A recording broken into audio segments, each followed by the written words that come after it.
Hello YouTubers, Failed here, and welcome to another Rant video. Today the cycling season has begun, and once again I'm joined by a baseball lover. Hi. Oh yeah, that's a really delayed hi.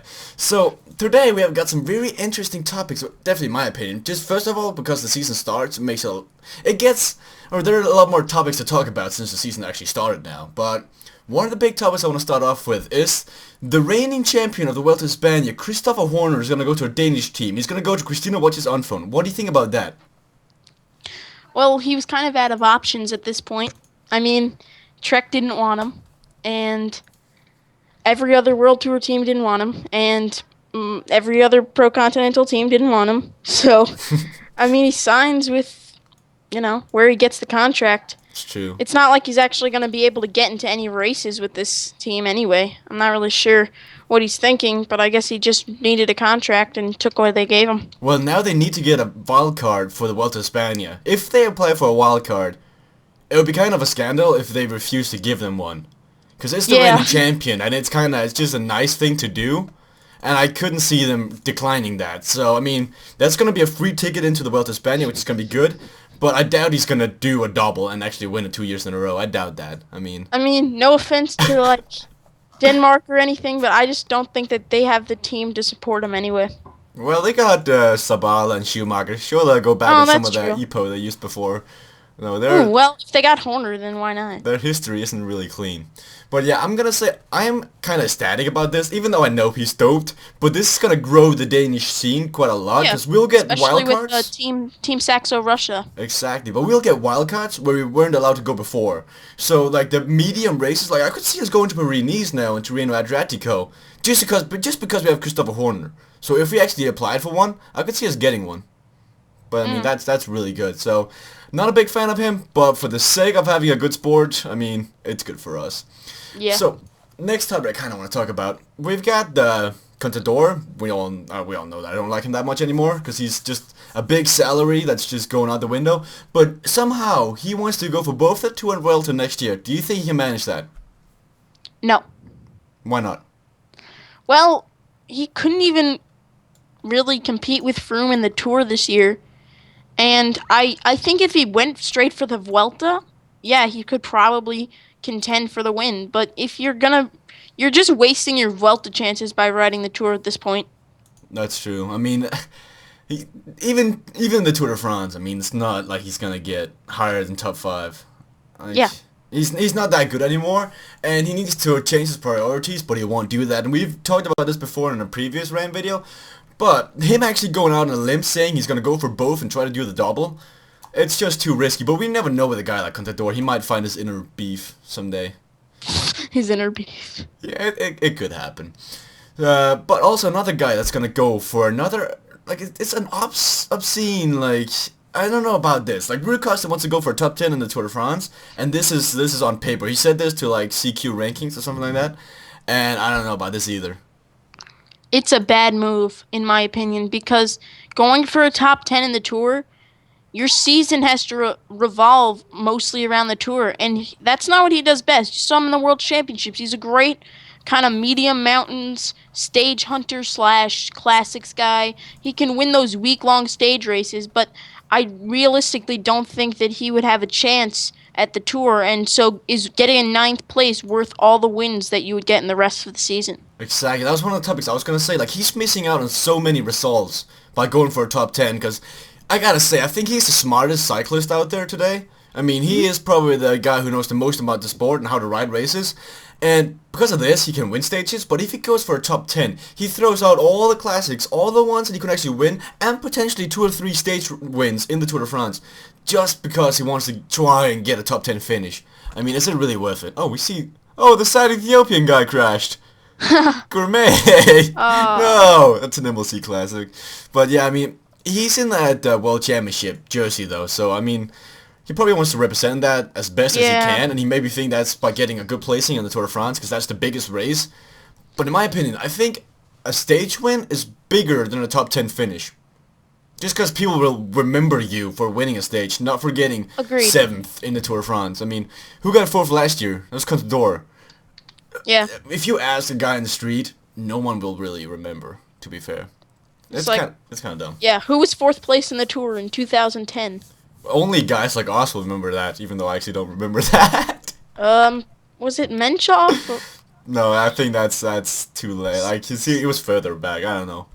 I don't know. I don't know. You see, that's our point. We don't know. We actually know a lot about this sport, so that's kind of weird. So, also, guys, I don't know how many of you guys are on PCM Daily, but this guy called, I think it's T. Foden, he's known for his Titan database in the previous PCM versions, and he's now come out with saying he's going to be trying to make this new cycling game, and he's going to beat Cyanide on the career aspect. He wants to make Cyanide make a run for their money, and he's going to make a game that can challenge this game that we play really a lot, PCM. And do you think it's going to succeed? I don't know, because I believe it was him. It could have been someone else, but there have been at least 2 or 3 instances where I've been on daily and they've been like, oh, a new cycling game focusing on the career, and it never played out. So I'm hoping that this plays out right, and it very well could, but on the other hand, I don't have too high expectations going in. Okay, for the guys who don't really watch PCM Daily too much, I can explain the details about this game, or this potential game that's in the makings with T-Foden and other guys.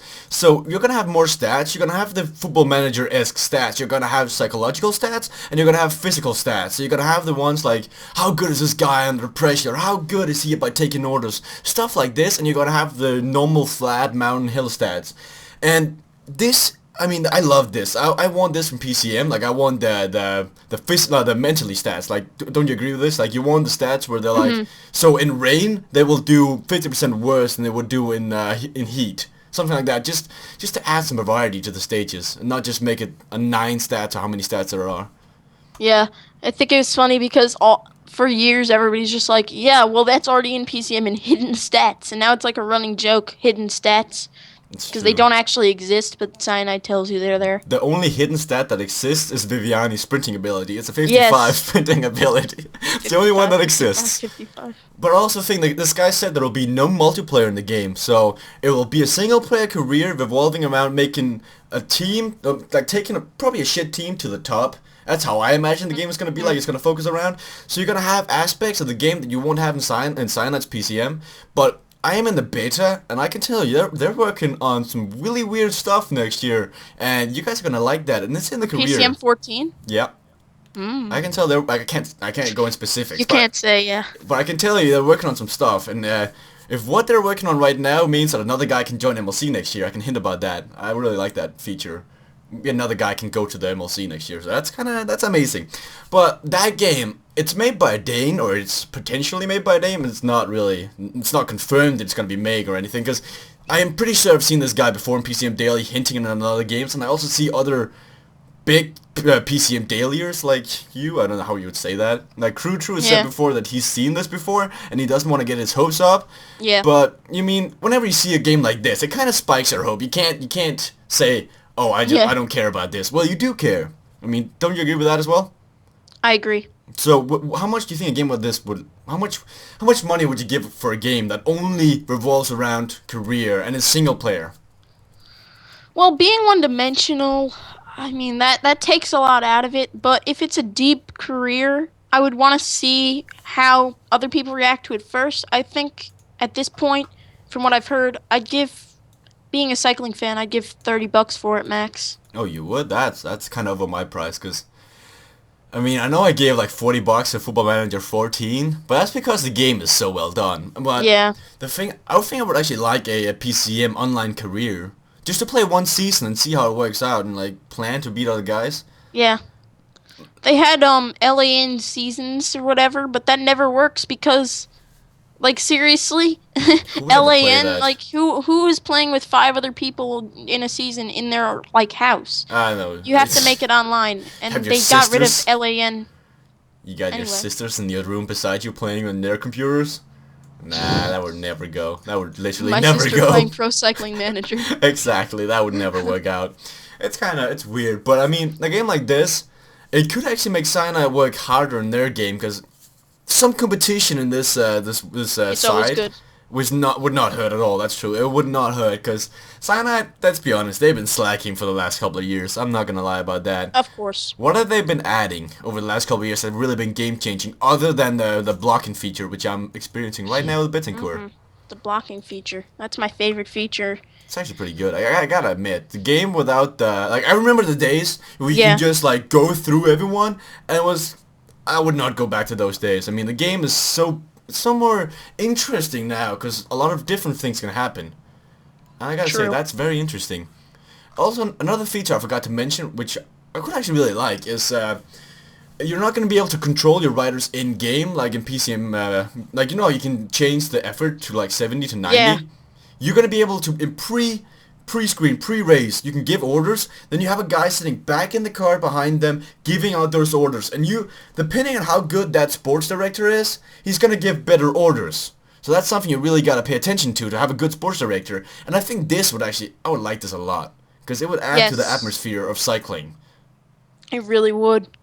I think I would really love to see something like this, but I doubt it would actually work, because the amount of coding that would take, I'm not a big coding guy, but the amount of coding this would actually take would be immense. Like, it would be so difficult to make, but I know sometimes the Danes surprise you, unlike the Americans.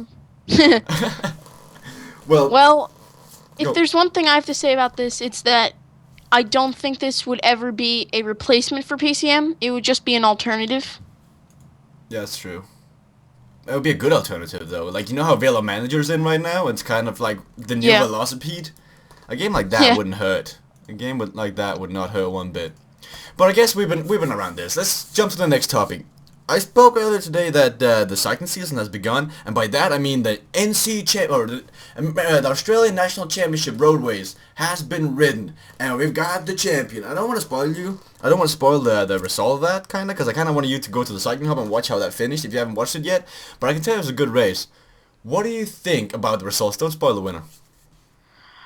Well, there was definitely some tactical maneuvers in the last couple of K, and some riders made some decisions that I did not see. I did not see how they were smart, and others, I was tricked by the camera angles a little bit, and you think there's 200 meters to go, there's 10 meters to go, and I don't know if the riders knew how much time there was, but I'm sure they did because they could see the finish, but the I guess- sprints and the attacks, and it was very interesting. Very interesting. I guess, just to add to the entertainment value of this, we can say how it ended. If you want to go watch the finish, shut the video off right now, go to Yeah, the cycling hub, watch the final spoilers. kilometers.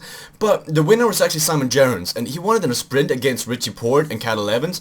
And then you had Cameron Meyer just a bit behind that. But it was a very interesting race. I watched it live, and I gotta say that Evans and Porte played that pretty poorly. Like, in my opinion. Especially Port to me. He was attacking when he knew that Cameron Meyer could just pull him back because Cameron Meyer was expendable at that point. Simon Gerrans was the only guy with a teammate. He just put his teammate on the front with a couple of K to go, and Port's attacking. The worst comes to worst for Gerrans in that situation. Meyer is dead, and he pulls off the front while pulling Port back, and then he's still with Port. I couldn't see how that attack would have worked out. Evans probably should have gone early. That's my opinion. When the minute that Meyer pulled off, Evans should have gone because there was no way when Gerrans launched that late that Evans was gonna pull by him. That's true. But I think going up the something with a B, what the mountain's called, I don't remember actually. Even though I watched it like 18 laps. But I gotta say that Evans should have attacked the last time going up the hill. Instead, he attacked going down the hill. But one thing you gotta keep in mind about this guy, his tank has been depleted over the last couple of years, and it's not sure he's got the same amount of finish. Like he's got when the year he won the Tour de France, he was pretty strong because he could set the same pace up the mountains. I don't think that's what he needed to win this stage. So he wasn't really a favorite, but getting second is not bad for Cadel Evans, which is probably in his last season of cycling. Yeah. But I gotta probably. say, the big surprise for me was Cameron Meyer. Cameron Meyer did such a good job for Simon Gerrans. He basically gave him the victory. Yes. Because he attacked, he had like 10 seconds in the favorites group, and in the end he's decided to like just sit up and come back to the group and set the pace there and tell Simon Gerrans that he was going to give this to him. And I mean, that really says something to me. That's really nice. I mean, In the end, I think it all came down to the fact that Cameron Meyer was still in there in the end. That's what it all came down to for Jarens. That's what gave him the championship. But I mean, when you have that big of an advantage of having a teammate in the last group, I mean that's good. Like Richie Port had another guy. I don't remember his name actually, but it doesn't really say much because he was pretty bad from Sky. And Cat Evans was all alone, so he didn't even have a single teammate in the race. So in the end, Orchid Greenwich having 9 riders or 8 riders, how many they brought, and Port having 2, and Cat Evans only being the only one, that really made the difference in the end.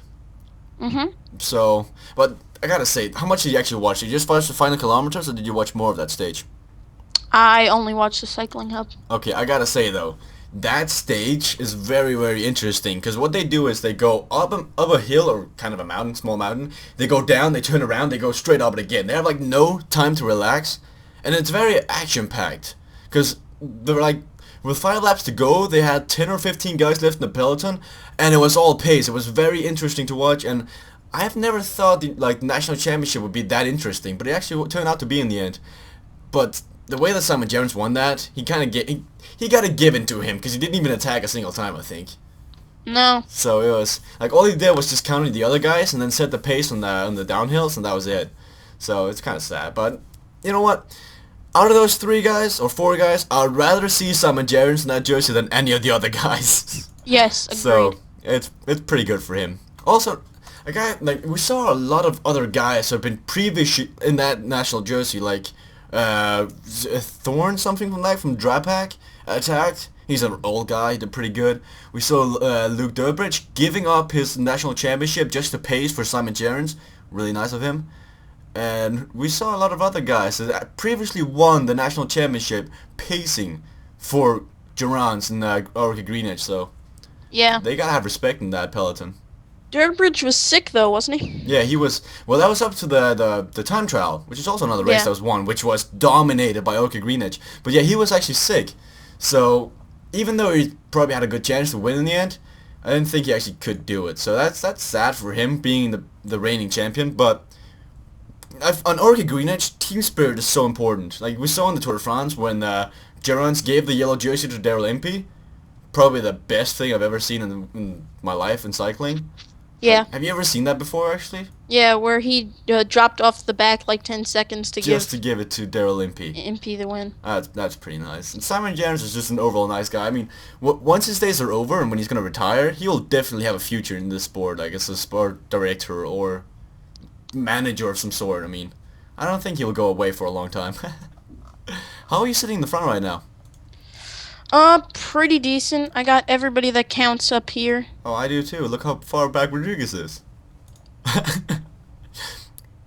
Well, guys, Oh crap. I guess we can call that for the Rant this video. We'll have an 8 kilometers of pure sprinting and nice gameplay. So, guys, if you have another topic you want us to discuss, put it in the comment section below. Go watch Baseball Lover's channel. He does other quality videos like Velocipede and Star Wars. And what else do you have? I just started my first PCM career. Oh, I haven't. Oh, I've seen. And- What was that? Genius something? Guinness cycling. I Yep. don't really. Oh, something just happened to Baseball Lover. But, yeah, let's just carry this on. 7 kilometers left. I think my Wi-Fi actually crashed. What just You happened? crashed? No, I don't know what happened. Are you still here? Hello? Hello. What happened to the stage? This is weird. I can't do anything in the stage. So we lost connection to Baseball Lover. This is weird, but guys, we'll call this an end. Thank you guys for listening. The stage crashed, my Wi-Fi crashed, or Baseball Lover's Wi-Fi crashed. Thank you guys for watching. Please leave a like. Please go watch Baseball Lover's videos. Thank you guys for watching, and see you guys later.